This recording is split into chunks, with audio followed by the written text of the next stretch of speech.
Les farines animales, justement, j'en parlais. C'était le 29 juillet 2010, la Commission européenne a proposé de réautoriser les farines animales. Elle a jugé négligeable le risque lié à l'utilisation de ces farines composées de viande et d'os de mammifères pour nourrir les porcs, les volailles et les poissons. Je ne sais pas si vous savez ce que c'est les farines animales. Farines animales, c'est vous prenez ça, une charogne, et tout est bon hein, dans le cochon. Hein. Là, tout y passe. C'est-à-dire, c'est pas seulement la viande, c'est pas seulement les os, c'est également les poils, les cornes, les sabots, les dents, les mâchoires, tout y est. Vous passez tout ça, vous broyez, et vous passez ça ensuite dans des choses qui font ça s'échauffer à 165 degrés pendant 25 minutes. Paraît-il que le résultat est excellent. Sauf que les entreprises qui produisent les farines animales se sont dit chauffer des tonnes et des tonnes à 165 degrés pendant 25 minutes, ça coûte de l'énergie. À quoi bon ? On va le mettre pendant 5 minutes, ça suffira bien. 165 degrés pendant 5 minutes, ça sera bon. Ils ont raisonné en pensant que, effectivement, à 165 degrés, toutes les bactéries seraient détruites en 5 minutes. Oui, manque de peau, non. Voilà. Les bactéries sont détruites, mais pas certains petits trucs microscopiques qu'on appelle les prions. Hein, et c'est justement, il fallait 25 minutes. Et comme ils avaient chauffé ça pendant 5 minutes et pas 25, il y a eu des prions qui sont restés dans les farines animales. Ça a donné l'ESB, l'encéphalopathe de spongiforme bovine. Bien. Résultat, les vaches qui avaient la tremblante. Résultat, des Anglaises qui avaient mangé, ou des Anglais qui avaient mangé de la viande, qui après ont eu la tremblante, etc. Le scandale des années 90. Vous vous rappelez ? Alors ça avait été interdit, mais sous le lobby, sous la puissance des lobbies de l'industrie agroalimentaire, ils sont remontés au créneau en disant il faut réintroduire les farines animales. Maintenant, c'est promis, craché, juré, on fait cuire pendant 25 minutes. On le refera plus qu'on avait fait. Ah bon, alors très bien. Dans ces conditions, on est d'accord. Tel quel.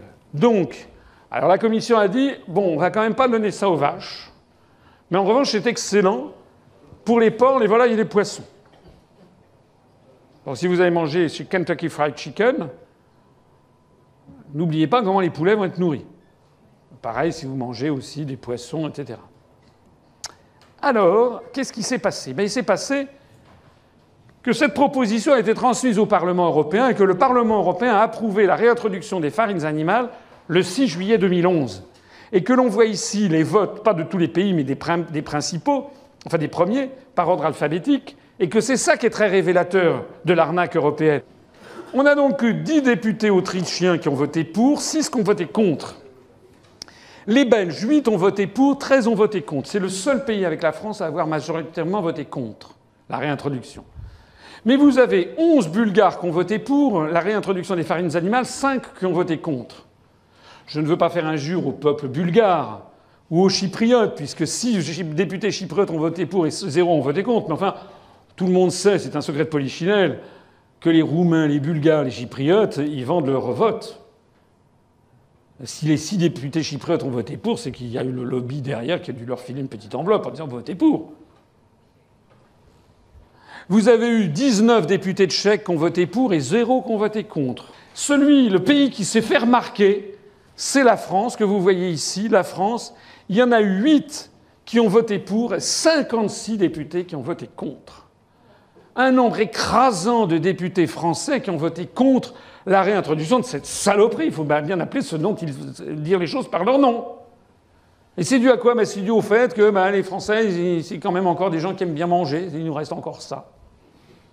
Peut-être plus pour très longtemps. Donc ça, c'est un plébiscite. Là, on voit ce que c'est qu'un peuple, hein, sur ce genre de statistiques. On voit ce que c'est un peuple. Alors, pour la petite histoire, les 8 qui ont voté contre, je ne résiste pas au plaisir de vous donner la liste des 8 députés qui ont voté contre, qui ont voté pour la réintroduction. Brice Hortefeux, avec lequel j'ai eu un débat que je vous conseille, c'est 2 étoiles dans le Michelin. Il y a Madame Corinne Lepage, qui est, paraît-il, une grande écolo devant l'éternel. Vous avez ensuite Harlem Désir du Parti socialiste, qui a voté pour la réintroduction des farines animales, de même que Pervenche Berès du Parti socialiste et Joseph Daul du parti EPP, Parti populaire européen, c'est-à-dire de l'UMP. Mais alors, là où ça fait scandale, c'est que vous avez eu 3 des 5 députés du Front de gauche qui ont voté pour. Notamment Elio Haro de La Réunion, Jackie Hénin et Jean-Luc Mélenchon, notre ami Jean-Luc Mélenchon, qui a voté pour la réintroduction des farines animales. Il faut le faire quand même. On a eu droit à la technique de M. Mélenchon, l'autre technique, je vous l'avais expliqué, la technique de l'esclandre, c'est-à-dire qu'il a gueulé. Et ouais, je me suis trompé, etc. Tout le monde. Ah bah ouais. C'est bien. Allez taper, vous verrez Mélenchon, farines animales 2011. Vous verrez les trucs sur Google, vous retrouvez tout ça. Paraît-il qu'il s'était trompé. Enfin, pour quelqu'un qui aspire à la magistrature suprême, il faut espérer que si un jour il était président de la République, il ne se tromperait pas lorsqu'il appuie sur un bouton pour appeler l'huissier et que c'est pas le bouton pour déclencher le feu nucléaire. Mais je referme ces petits trucs polémiques pour en revenir au fond du sujet. Il y a 8 députés français qui ont voté pour, 56 qui ont voté contre. Ça veut dire que les députés européens français ont voté majoritairement contre, à la différence des députés autrichiens, bulgares, tchèques, allemands, grecs. La conclusion à en tirer, c'est que si la France n'était pas dans l'Union européenne, jamais nous n'aurions réintroduit les farines animales, parce que les députés français, quand ils rentreraient dans leur circonscription, ils se seraient pris des tomates à travers la figure si les gens dans leur circonscription avaient su qu'ils avaient voté pour la réintroduction des farines animales. C'est pareil pour les OGM. Et c'est pareil pour beaucoup de choses en matière sanitaire, en matière d'agriculture et autres.